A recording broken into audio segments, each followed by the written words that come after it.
Right. Okay, here we go.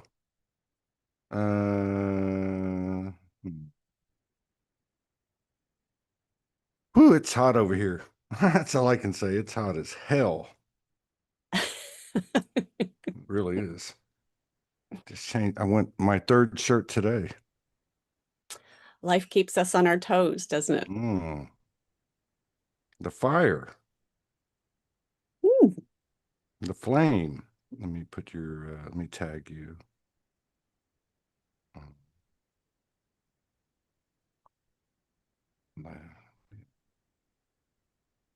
There you are. Boom, boom. Think it took. Ooh, it's hot. Viva la Mexico. Viva la Mexico. All right. Yeah, it's a bit slow. Okay, there we go. All right. everything So, perfect timing.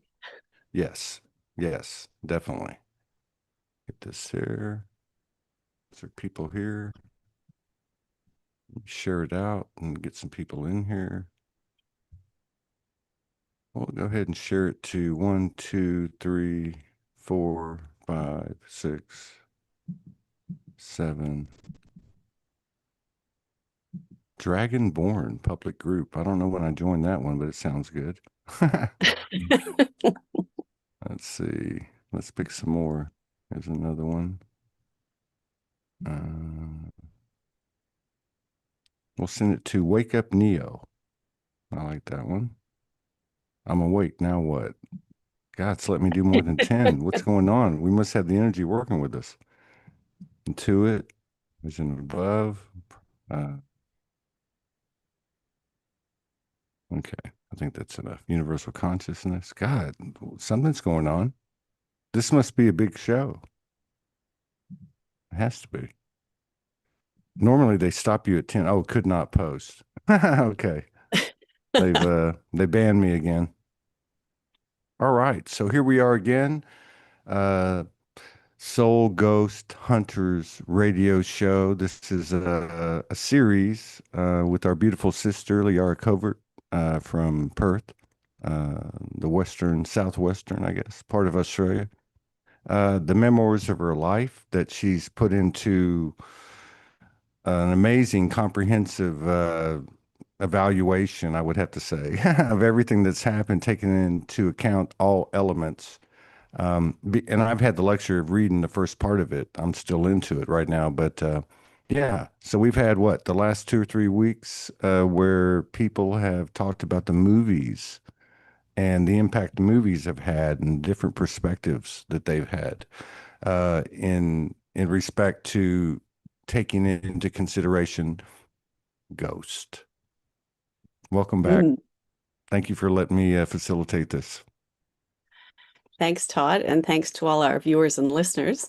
I love the feedback that we're getting from these shows, and I have lots of things to raise as topics on today's show based on listener feedback and listener questions. Mhm. I would like to start today's show with a little bit of a story Mm. and also perhaps a radical proposal for everyone to reflect on. Mm. But the story is a Zen story about a ghost. Some people may be familiar with it, but as the story goes, there's this man who's haunted by his late wife, who has deceased and gone to the other side. And she's angered by a broken promise he made to her, that is, to remain faithful forever. He's fallen in love with someone new. And Mm. so he approaches a master, and the master says he needs to ask the ghost a question that the ghost can't answer. And so he says to his deceased wife when she revisits him, "How many beans do I have in my closed hand?"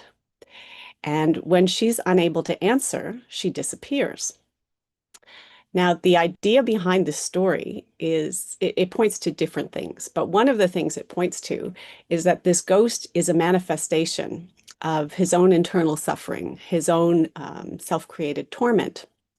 And when we talk about ghosts on this program, we've had a number of people offer their insights about what they figure ghosts are or what ghosts mean to them in their lives. And it's often something like uh, residual energy or a disembodied person between the physical and the non-physical, their version of heaven or hell. So these are common ideas that people share about ghosts. But what we want to explore on this program is other ideas as well. And this radical proposal I have to invite you to consider today is the idea that ghosts represent our own omniscience. Okay? Ghosts represent what we do not yet see, as well as what we don't want to see. And this comes to me because of a quote by Marianne Williamson that some of our listeners may be familiar with. She says that our deepest fear is not that we are inadequate, but that we are powerful beyond measure. Are you familiar with that quote? And have you heard that story, Todd?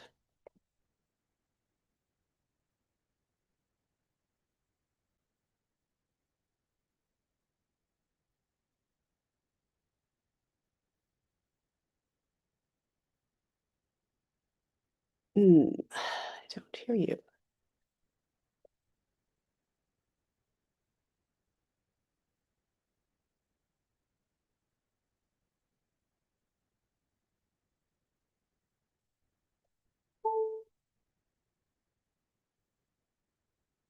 Here.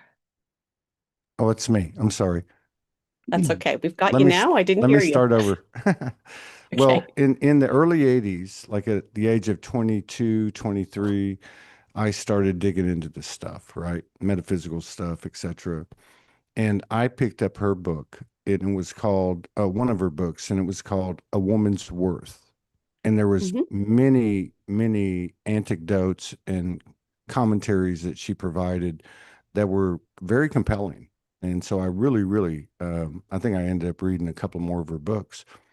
But the idea of the ghost delivering something from the other side of the spectrum is what I'm getting from you and from the story you told. Um, we often think of ghost as something mysterious, unknown, scary, but there's another side to it. And the other side to it is, you might say, the wisdom, the light, you know, a mystery beyond the mystery that you precluded yourself to believe. But yeah, I can see the connection. Yeah. Hmm. Well, the idea of omniscience and omnipresence of ghosts is an intriguing idea. And the reason I bring it up is because there are more stories or more films that people have asked us to explore. And one of those films is Cocoon. Cocoon is a movie from 1985, and it is one that deals with extraterrestrials. Do you remember that one, Todd? Yes, I do. I do. Absolutely. Mhm. And now that you bring it up, even though it was, um, because I remember the movie very well, the cocoon, literal cocoons, people coming out, the swimming pool scene. Um, but the omniscience aspect of it is that we're in this duality, or well, let's say we're in a polarity that has a exponential accentuation of duality. And our omniscience is that although these things are separate from us, they are the same thing. They are us. So these things that come to us and present themselves to us is ourselves. So to me, that's like the micro of the omniscience. But yeah, please continue. Well, I resonate completely with what you're saying. And when we reflect on the themes of that movie, it deals with aging, the idea of mortality, the idea of youth, bonds of friendship. Um, but when we reflect on omniscience, one of the things it draws attention to is agelessness. Now, in modern society, we're taught that we are aging, we're disintegrating, we're falling apart. We have all these problems that are arising. There are all these health problems that become manifest, and people have a variety of different experiences related to that. And in this particular movie, there is a group of older people who seem to find their version of the fountain of youth in that swimming pool. And it's in the swimming pool that there are these cocoons, or these eggs, if you will, with extraterrestrials that are going to be hatching. And it is the light, the energy that's coming out of these things that scares some of the older people. So this is sort of intimidating on the one hand, but on the other hand, they're jumping into the water and they're feeling 25 instead of 75 or 80. And so there's this tug of war going on within these people. This is exciting. They're feeling youthful, they're feeling energized, but they're afraid at the same time. And this tug of war is something that goes on inside many people because of what we're taught about life and death, isn't it? Yeah. And it seems so apropos right now because that feeling of youthfulness and, eternal life, the whole infinite omniscience, coming into the individual, but at the same time, the human's freaking out, which was kind of like the movie, right?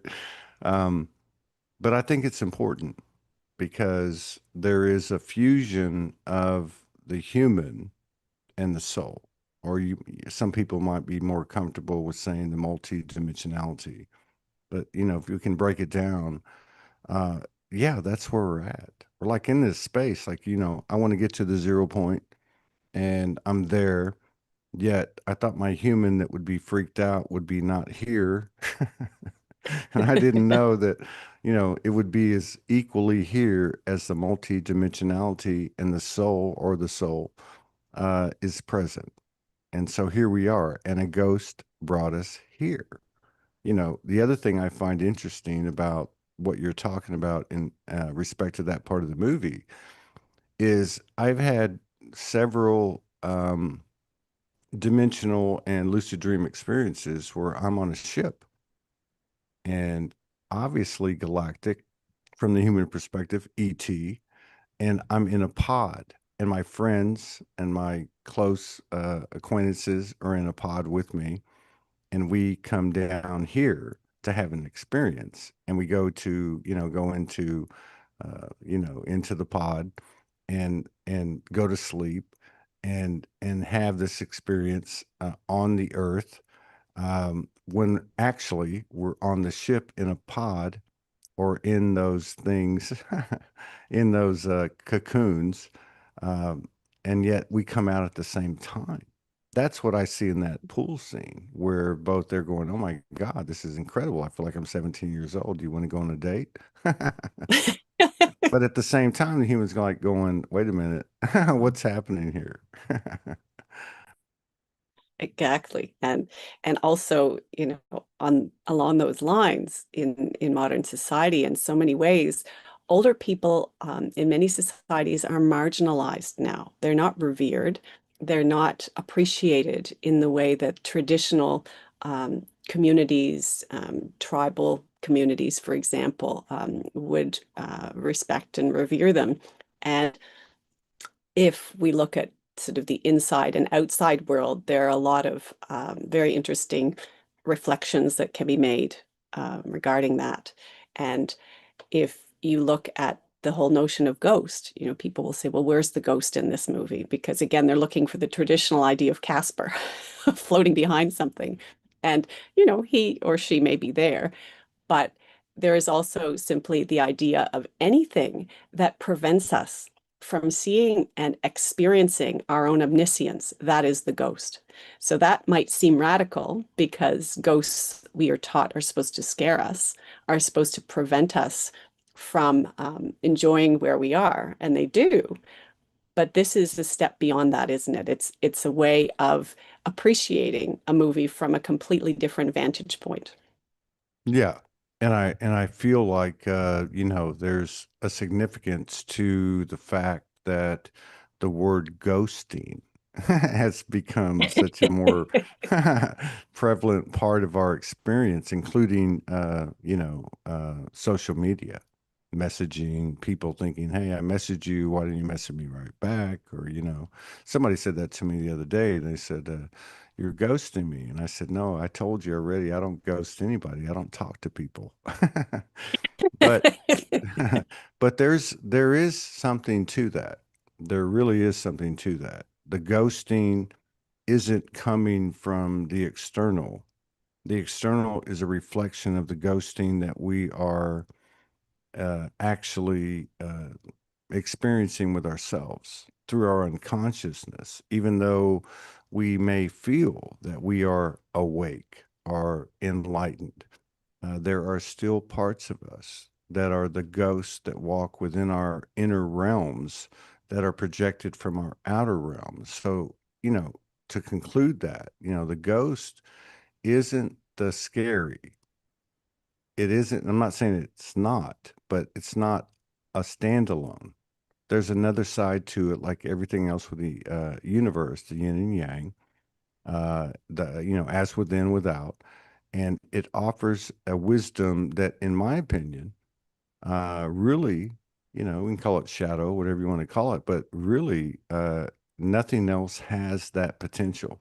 It's the potential to see that which you are, which you haven't seen or owned or been conscious of, that comes into play. And so, yeah, there's all these multi-dimensional streams attached to it, just like these old people. And I'm old now, so I can say that. And I'm in the pool coming out of a cocoon. Yet there is this galactic ET aspect to it. This almost like two lineages are playing out: a soul lineage and a human lineage, and they have to come together in order to rebirth, in order to die and rebirth. And I feel many of us are going through that now. Mhm. And just the whole word alien and alienation, it's a root of how we feel about things that make us feel uncomfortable, whether or not it is seen as ourselves. It can be something that is seen as separate, but it's a process of merging with it, exactly as you point out. And I love how you reframe ghosting as well, because in this day and age with modern technology, people assume, well, ghosting is if you cease communication with someone abruptly, for example. And if you reflect on playing hide and seek with yourself, that's a great lead into another movie that I've been asked to explore with you, Todd, Cloud Atlas. Now, Cloud Atlas is a film from 2012. And of course, 2012 being a big year for the Mayan calendar, and it has many different levels of significance, let's say. Are you familiar with that particular movie, Todd? Oh yeah, yeah. I think there's quite a few things that stick out with that movie. One, Oh, it's very thought provoking mm, because it takes into the elements takes in the elements of multi-dimensionality, the human aspect. There's also quite a few, if I can remember correctly, quite a few, you might say, big name stars. It's almost yes. like what do you call it? When you have like a collage, like it goes from one scene to another. Like, I mean, there's a whole storyline in it, but there's all these stories within it. Um, but then, it's almost like for me, when I saw that movie and I watched it twice, when I came out to the end at the second one, I was like, I don't know what the hell I just did. I don't know what I just saw because everything was there. Everything was put on the table, so to speak. And yet you end up in this place, not of absolute or omniscient knowing. You're actually put right back into the present, going, I am a human and I am a soul. Oh, that is so true. It plays with so many different elements. It's got the past, present, and future. It has this idea of, well, Tom Hanks, Halle Berry, Jim Broadbent are sort of main actors in it, but they each play at least five roles, and they're just playing with the wheel of life and coming back same soul, different bodies, encountering each other again in different scenarios, as if to suggest that they are stuck in the wheel of karma or they haven't yet accomplished something they've set out to do. And the scenarios go through different eras, past, present, and future as well, that prompt people to reflect on timelines. Now, is that something that stood out to you, Todd, or was there something else that stood out a little more? No, that did. And it's not a coincidence that I had a second show with a beautiful sister today. And she is an animal whisperer. And so yeah, I'll connect this to what you're saying or what you're asking.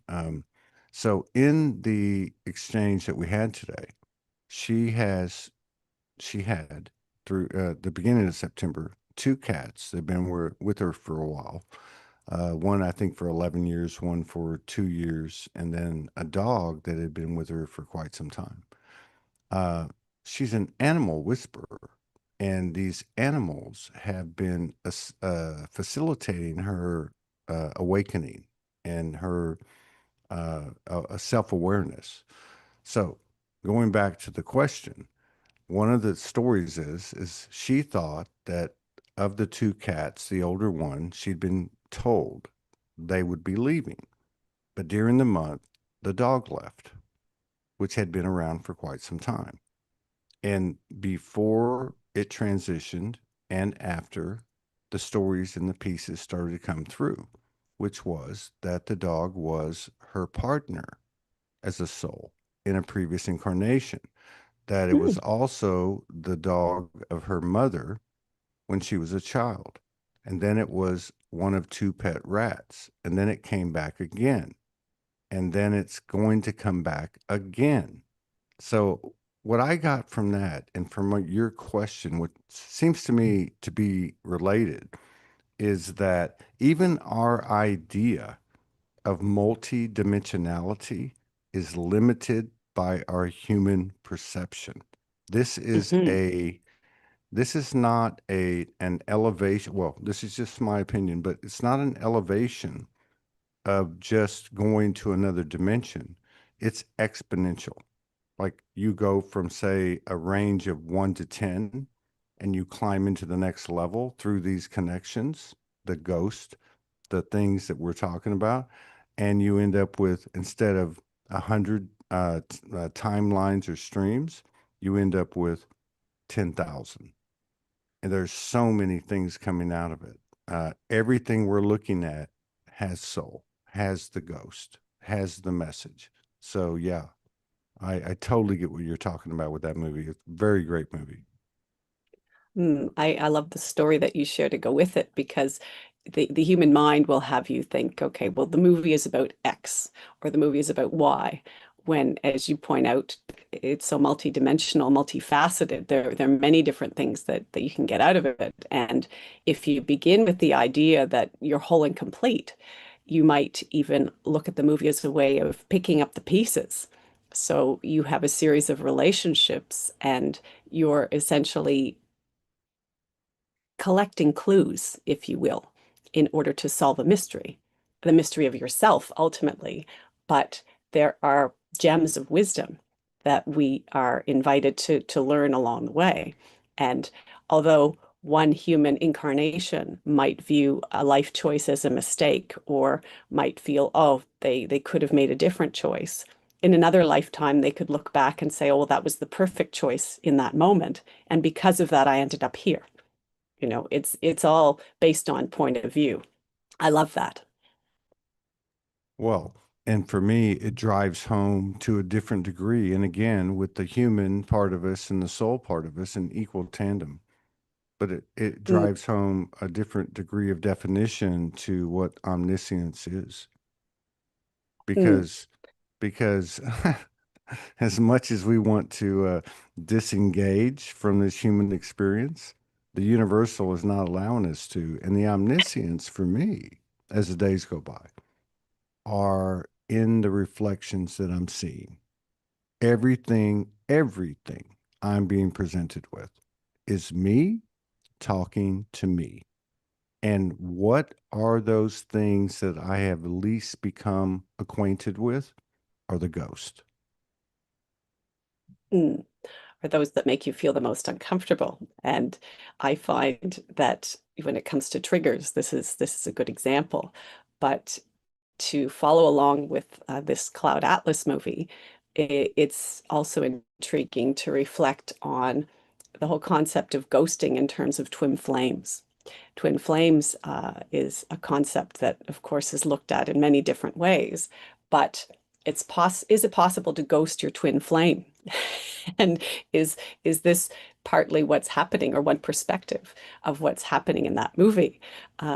Because it's inevitable that you're going to reunite with the twin flame in some way, shape, or form in some lifetime. Does it have to be in this one? Could it be another one?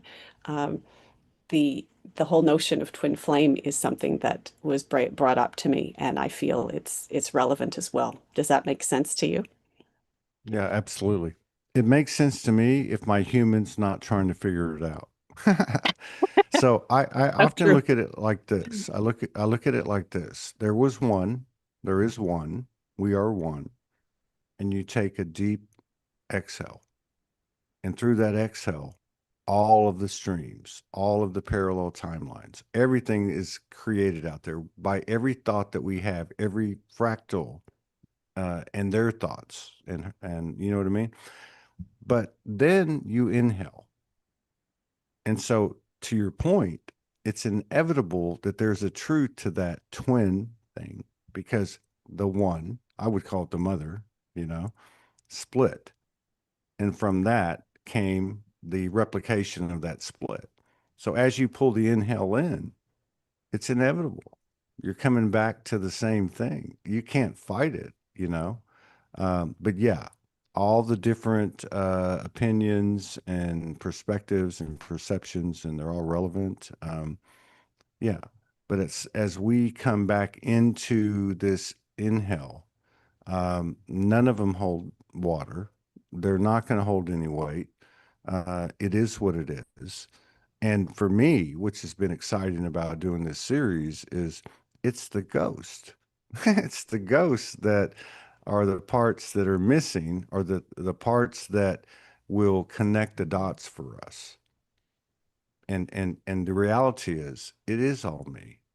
You know, I don't know how everything works in the universal, but I know one thing: you can't get back to the one until you go through the two. So, so there's something to it there, you know. That's it. One plus one is three, right, Todd?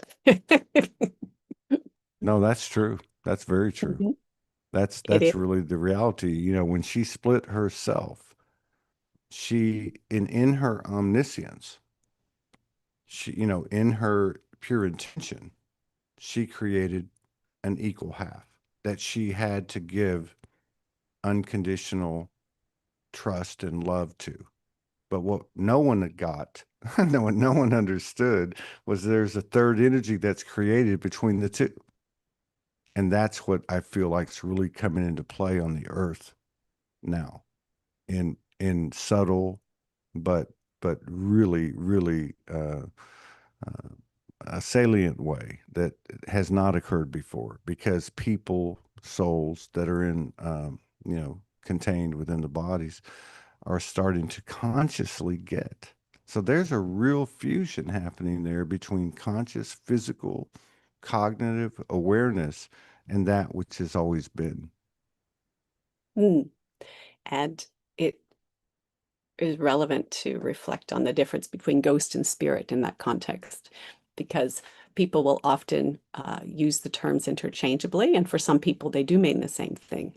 But they can also be slightly different because a spirit is also the idea of something that is more conscious, more aware of all of these dynamics that you're talking about. And you could say it's a conscious aspect of yourself, talking to yourself. Um, and it's moved to another plane or dimension, perhaps, but it's still able to communicate with you on some level, telepathically or otherwise. And this brings me to another series of movies I feel it's relevant to bring up and fun. Tim Burton is a director that I really enjoy, and there are so many different movies that were suggested to me. But one of the ones that seems very timely is The Nightmare Before Christmas, because of course we're into October, we're approaching Halloween, and in many cultures this is a celebration of like the Day of the Dead. But The Nightmare Before Christmas is a movie that is a parody. It's got so many different elements to it. And I wonder, Todd, if you have seen this particular movie by Tim Burton Of course I have. a few And times, maybe. well, you bring up a good point. Well, I can see, first of all, I can see why you would like it because you get it. But um, no, I think there's a My real quirkiness. right. I think there's a real genius to, and I would say this about him as a representation of all of us, Mm, that when we can face those ghosts, when we can enter that space, think of it this way. So you have a line, and above the line, it's the fairy tales and the fantasies and, the bells and whistles and the fluffy love and light. And down here, it's the opposite. Yet you mm, can actually have the same fairy tale of equal degree. And you mentioned satire or parody, but it's really contrast that, you can walk the same path on each side of that line because each side of that line is actually the same thing. You know what I mean? So yeah, that story, that movie is a great, great movie, energetically speaking and otherwise. Metaphorically, it's to me almost like a contemporary fairy tale book, or I would even go as far to say as a sacred book, with its allegory and its metaphor. But yeah, you can find love obviously in the highest light where we're most comfortable with as human beings because we've been in this, you know, however we've been composed, whatever narrative you want to follow with reptilian brain or whatever the case is. But the fact is, you can be in the pits of hell and you can find, uh, at a minimum, an equal amount of that twin frequency, if that's what we want to use, more even. mm. Well, there are so many different aspects of that movie, but there are a few things that I'd like to explore. In particular, there's the Halloween ghost town.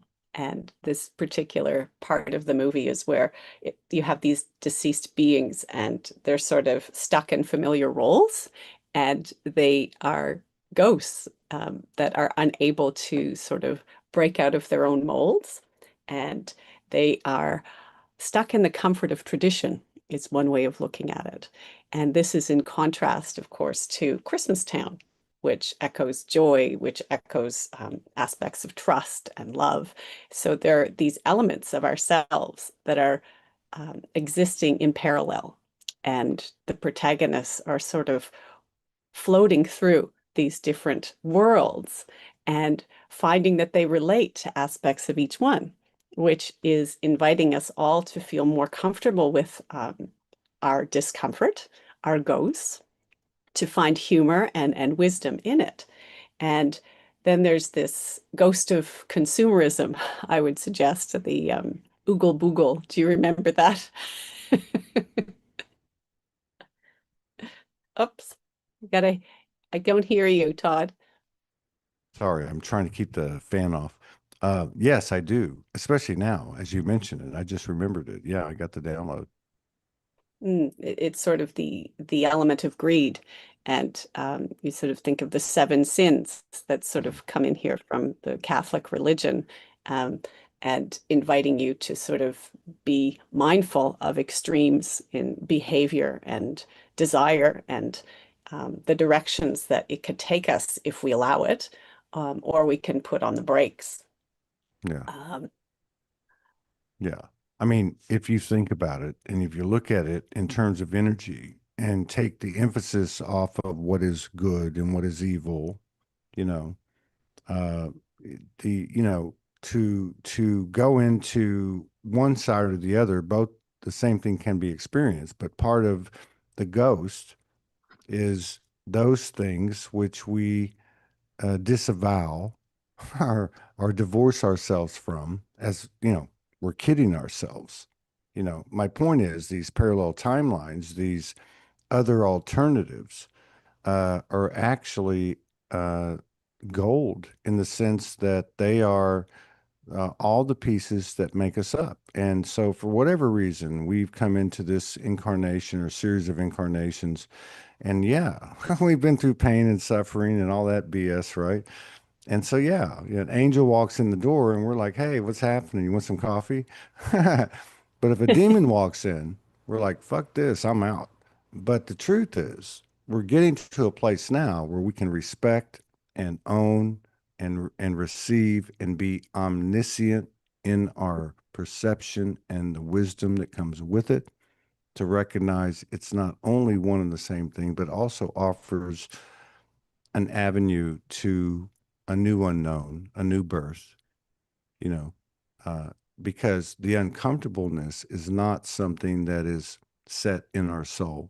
It's something from the experience that we laid out, and and I really feel like this whole ghost thing is far beyond even what I thought the first time you mentioned it to me. It's beyond shadow work. It's the things that we have alienated ourselves from or that we thought we were alien to. Uh, it's us. We're the God. We're the goddess.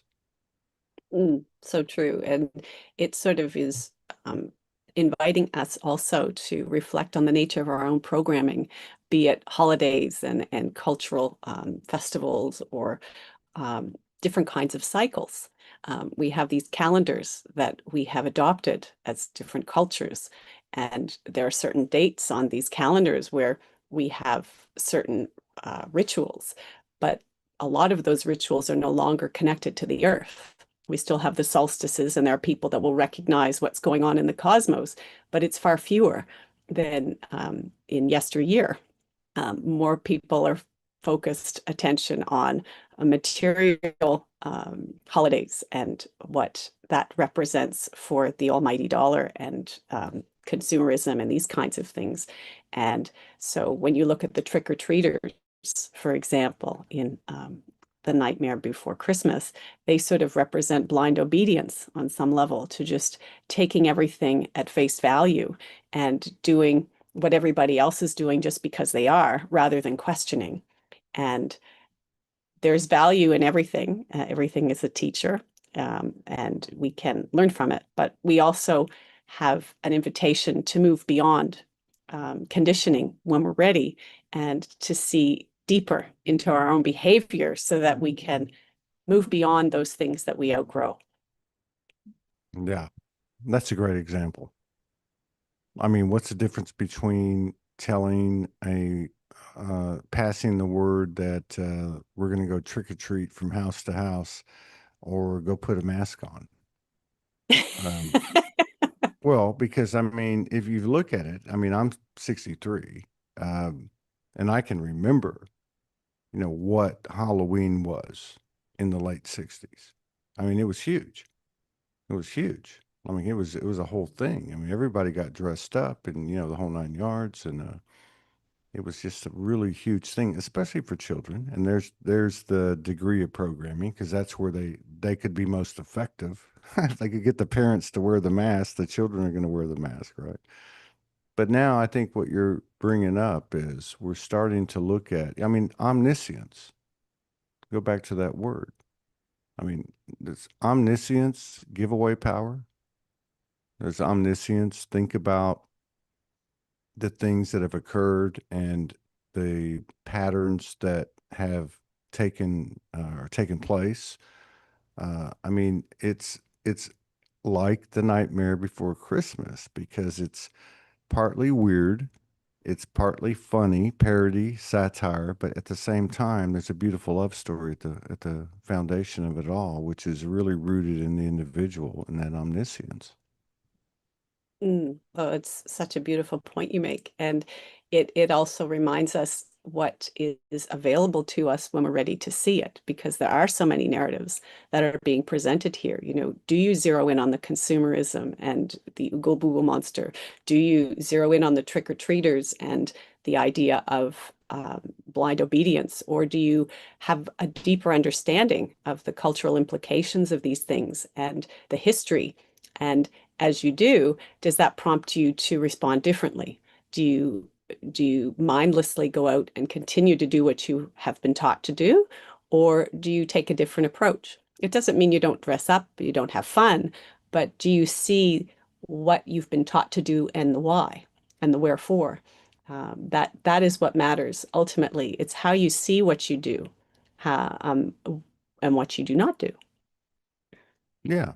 And then it's like, yeah, regardless of how this happened, whether I was in, a series of incarnations and there was programming, there was BS or whatever the case is, some kind of, premeditation of the not so nice intention or whatever the case is, it doesn't matter. But once you get to that point, you can say, hmm, well, parts of this are fun.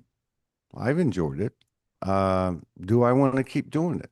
And if I do I want to do it the same way? But yeah, it's like Christmas. I mean, Christmas obviously is a program. I mean, I'm not saying that's the gospel truth, but I mean, it's pretty obvious to me if you look into the history of it all. If you look into even like Valentine's Day and Hallmark cards or different things, like you said, they're very much greed driven, financially driven. Uh, the people that it was presented to didn't actually catch up to it. You could look at false flags, but now you wake up and go, wait a minute. So I don't want to just damn that and throw the baby out with the bathwater. Maybe I want to keep some elements of it that brought some joy and bliss and good times and smiles, and maybe it's not going to be the way that it was before, but it's going to have my input now, my omniscience in this experience where the human and the soul are tied together, evidently, for as long as this ride lasts. And let's make it something else. Let's remix it, from the individual point. Mm. And that makes a wonderful stepping stone to a series of other films that were discussed by some of our viewers and listeners. Uh, the nature of the Day of the Dead, the celebration that, of course, is known in Mexico among other Spanish countries, uh, brings up movies like Coco, brings up The Book of Life, brings up the fact that all the world is made of stories, and how do we use those stories to connect the soul, the spirit, and the physical? And in some of these cartoons that I'm mentioning from Pixar and Disney, there is this relationship that is reiterated, re-cemented between the physical and the non-physical. And the original reason for the Day of the Dead ceremony was to recognize the deceased ancestors and to reinforce the connection with the spirit world. And in many cultures and societies, this is not practiced. It's not remembered. And the ancestors have such wisdom to offer. And in these particular movies, there is a revival of this knowledge, this wisdom, and the importance of connecting to the ancestors in order to learn to trust ourselves. Because in one of those movies, for example, there's a young boy and he would like to become a musician, and his family is very much against this. They don't like that idea.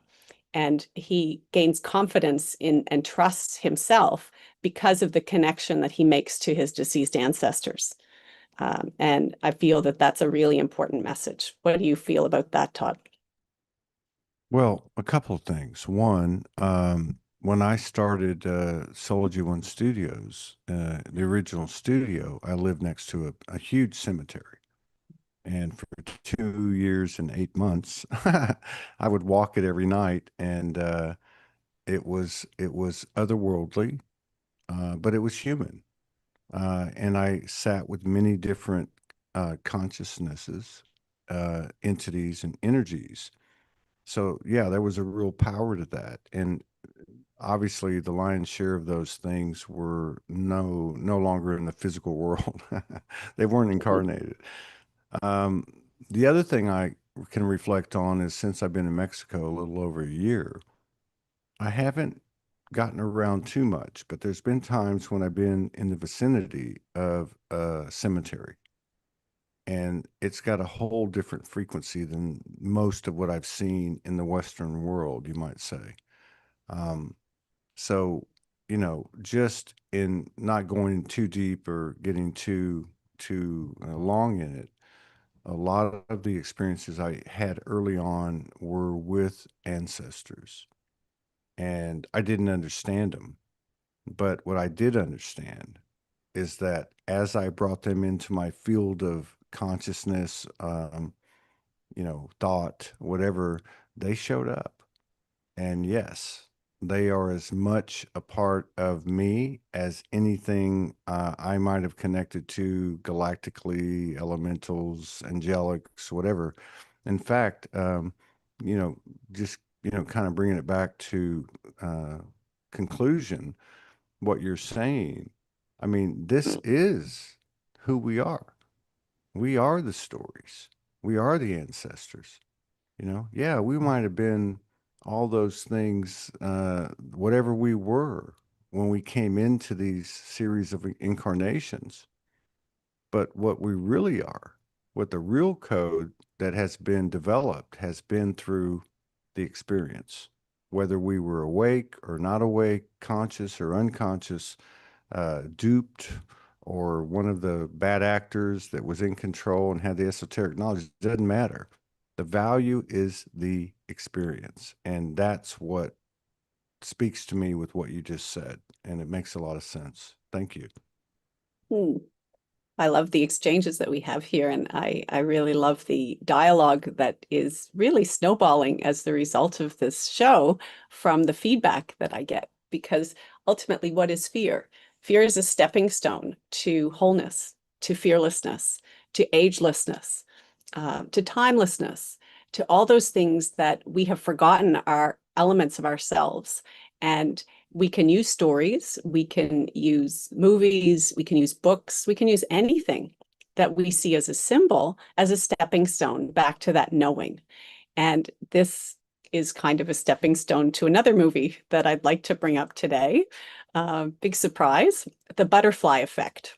Now, I'm not sure how many people have seen this one. This is from 2004. So this is a way back there. Do you remember this one, Todd? Oh, yeah. I watched it in 2018, 2019 during an eclipse when the moon was like huge.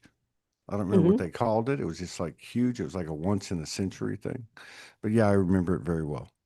Very, Mm, very This well. is this is Ashton Kutcher, one Mhm. of his early movies. And Mhm. for those of you who haven't seen it yet, I highly recommend it. Even when we talk about movies here, you get different things out of movies based on your own experience. So it's still fun to watch or rewatch them to see what happens. But in this particular movie, it's all about timelessness and playing with the whole concept of time.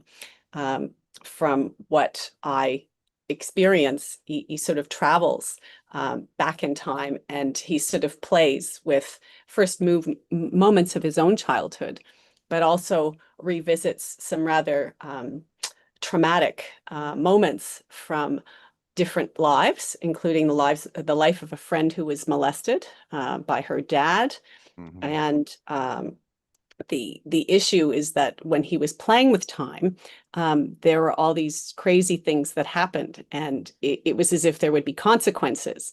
And it reminds me of other movies where there are consequences from playing with time. You're taught in Alice Through the Looking Glass or Harry Potter and the Prisoner of Azkaban and others. If you play with time and you see a vision of yourself, things, there will be negative consequences. And this is sort of what plays out in this movie. It's wanting to or inviting you to reflect on possible negative repercussions as opposed to other ways of looking at it. What Mhm. stands out for you? No, I think that's a great segue. I'll tell you what stands out for me is in that movie, which I feel like, metaphorically, speaks to where we're at, or maybe where we've always been. So as that movie progressed, as he would have the butterfly effect and find himself somewhere else, he Hmm, would also have kind of a multi-dimensional knowledge. He would retain some of the knowledge from before, and instead of being afraid of everything, he started to apply it to the given moment, exactly. right? I can think of one scene where he was in prison and he was in a situation with a couple of dudes, right? And it wasn't going to be good.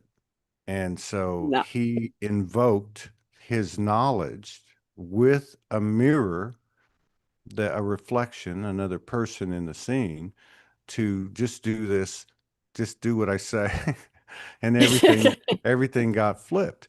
So yeah, it's almost like the whole narrative or conditioning or program of what we're all going through, which is don't look here, don't look there. Whatever you do, don't go there. If it's woo woo or it's witchy or it's deep sexual sacred energy or it's whatever the case is, whatever it is, it's taboo. Don't go there. Mm, Yet in that movie, I feel like what happened to him was he started to apply what he knew because he had nothing to lose. And then mm, exponential growth came from those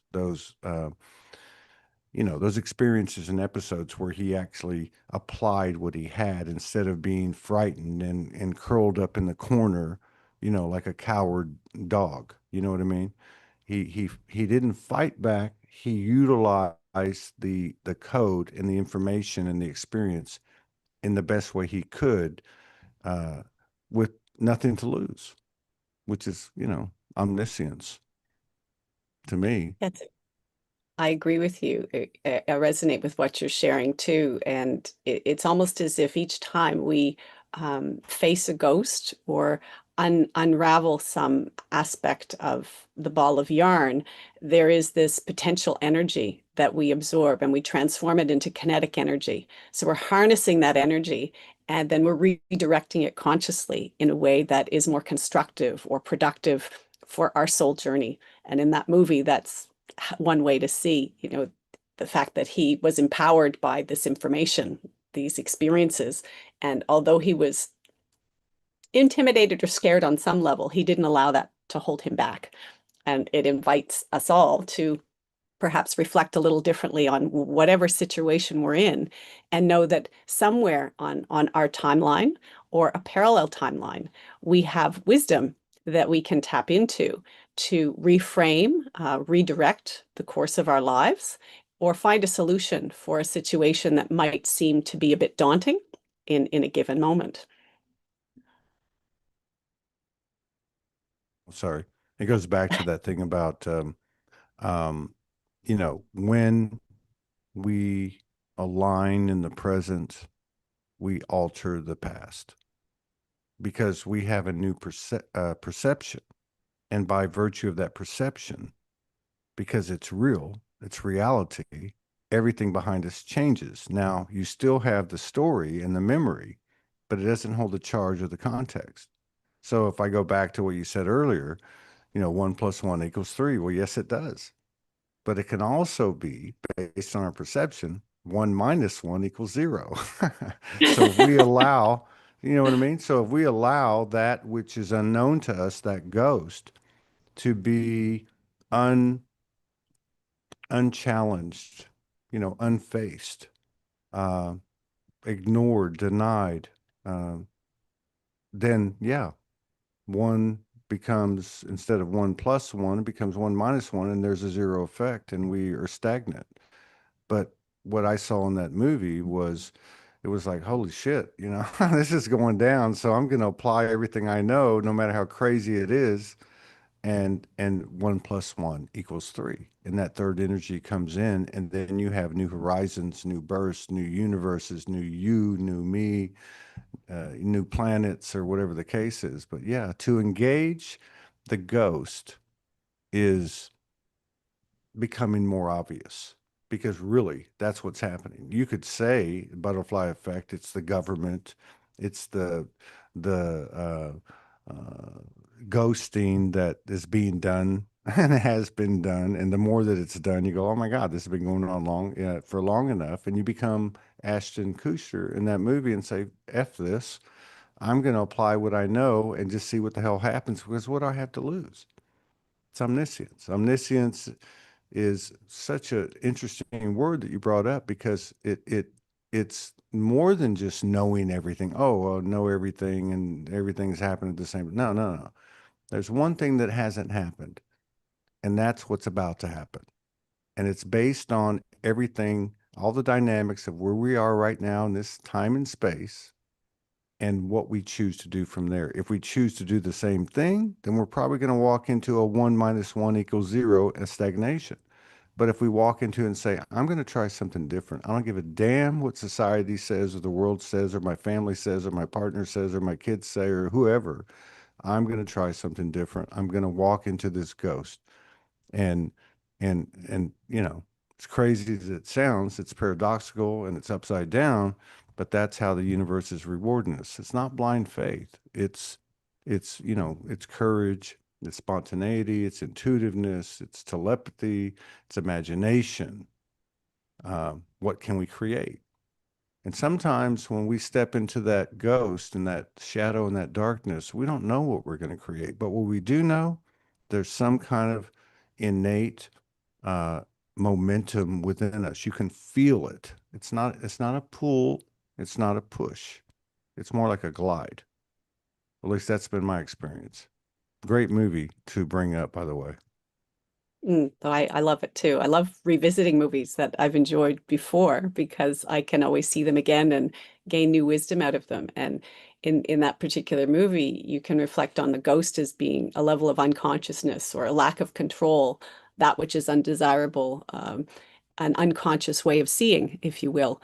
And as you turn the tables, you sort of name that ghost, you anchor yourself in the present, you develop your own discernment. Then what happens is you transform your fear into a teacher. You reharness that energy from all of the different experiences you've had, or you pick and choose what you need in a given moment, and you transmute it all into love. And that's the ultimate power.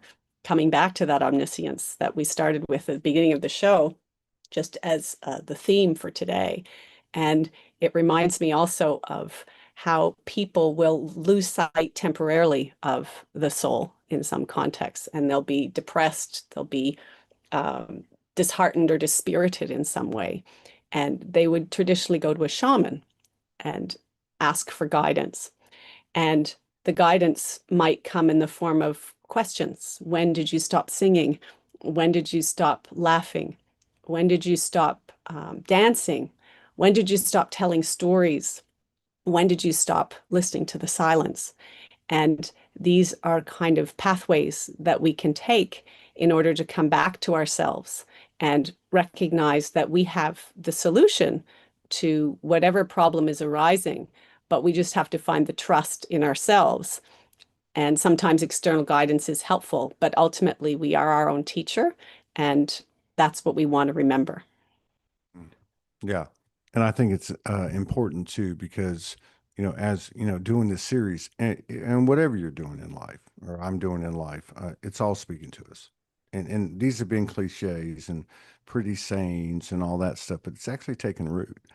And I really feel like that what's going on now, I think of a couple of narratives. One, I think would be kind of biblical. Another one would be kind of zombie apocalyptic, where all the demons run wild on the earth at the end. And, you know, but that's kind of what's happening.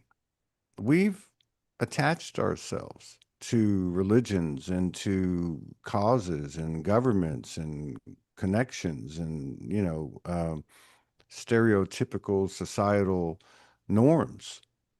But what we haven't faced has been our ghost. And I think they're all coming out now. And I think what we're going to find out is they have a unity consciousness that is not separate from us. It's the same unity consciousness that we've been holding on to and attaching, over identifying ourselves with. So they're all coming out, and it's going to be all right, because we're omniscient. Nothing can hurt us. I mean, it's not like that. It's like you said, they're carrying information that we haven't had because it's nobody, no fault, no judgment, no harm, no foul. But they're the last part of us that we haven't picked apart. And I think this is where we're at, as a world, as a galaxy, solar system, whatever. It's a universal correction, universal assimilation, whatever you want to call it. But at the human level, which seems to be the most dense level, which seems to be the greatest ride we've ever taken, even though we want to get the hell out of here. Uh, yeah, everything's coming to the party now, and you could put it another way. It's truth. It's truth. The ghosts are truth. They're a part of our existence and part of our reality and part of us. Mm. And although the Bible might not mention ghosts specifically, it is useful and I guess renewing and inspiring on some level to note that it does recognize spirit. Um, in Romans 8:11, it gives a glimpse and it talks about the Spirit of God who raised Jesus from the dead being a living aspect of each of us. Mm, And at different stages of life, whether you're religious or not religious, the idea of spirit, something greater than yourself, will come to you. And yeah, it takes whatever form or formless state makes sense to you and not to anyone else, perhaps. But it's simply a reminder that we are each decoding our own mysteries. We're each on yeah. a covert mission. Um, we are each in the process of awakening to different ways of seeing Yeah, ourselves, our environments, our relationships. And movies are just one facet of that. They're a reflection or a projection. And I'm having a lot of fun exploring these with you, Todd. And I thank our listeners and viewers for sending more suggestions to us. And mm, we're open to yeah, exploring more of this. yeah. It's great because it's for me it's spontaneous, it's intuitive. It's not. It's like I just had a friend of mine that's coming on tomorrow say, let's meet, because they're going to bring somebody else on the show. Um, and I said, that's fine.